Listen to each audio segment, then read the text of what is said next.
मरीगला मानविकता जड़े अजणा वृद्ध को पिला चोर भावी पिटी पिटी मारिदेले ग्रामवासी। गाँ लोक वृद्ध को गोड़ाई गोड़ाई अति निर्दय भाव हत्या कर लोकों माड़े वृद्ध जनक जीवन हारी देइछन्ति। एभली अमानवीय घटना घटी नवरंगपुर थाना अंतर्गत खंडीगुड़ा गाँव में। पुलिस घटनास्थल पहुंची अजणा वृद्ध को उद्धार कर जिला मुख्य चिकित्सालय भर्ती करथिला, किंतु सेठारे डाक्तर वृद्ध को मृत घोषणा करछन्ति।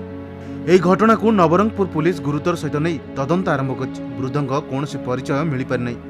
ଶବ ବ୍ୟବଚ୍ଛେଦ ପରେ 4 ଦିନ ଶବକୁ ଡାକ୍ତରଖାନାରେ ରଖାଯିବ। ଏହାପରେ ଶବକୁ ସସମ୍ମାନେ ପୋତି ଦିଆଯାଉ ବୋଲି କହିଛନ୍ତି ନବରଙ୍ଗପୁର ଏସଡିପିଓ। ହଁ, ଜଣେ ଅଜଣା ବୃଦ୍ଧ ଲୋକ ଆମର ଖଣ୍ଡିଗୁଡ଼ା ଏରିଆରେ ଗତକାଲି ବୁଲୁଥିଲା। ଆଉ ତାକୁ ସେ ଖଣ୍ଡିଗୁଡ଼ା ଏବଂ ତା ଆଖପାଖ ଗାଁର ଲୋକମାନେ ତାକୁ ପିଲା ଚୋର ଭାବିକିରି ତାକୁ ମରାପିଟା କଲେ। ମରାପିଟା କରିବା ଫଳରେ ସେ ଅନକନସିୟସ୍ ହେଇଗଲା। ଆମେ 112 ଗାଡ଼ି ଏବଂ ଥାନା ଷ୍ଟାଫକୁ ପଠାଇଲୁ ସେଠି। ତାପରେ ତାକୁ ଆମେ ଅନକନସିୟସ୍ ଷ୍ଟେଜ୍ରେ ତାକୁ ସିଫ୍ଟ କଲୁ ଆମର DHH ନବରଙ୍ଗପୁରକୁ। ନବରଙ୍ଗପୁର ଡକ୍ଟର ତାକୁ ବ୍ରଡ୍ ଡେଡ୍ ଡିକ୍ଲେୟାର କଲେ। ତାକୁ ଆମେ ମର୍ଚରୀରେ ରଖିଛୁ।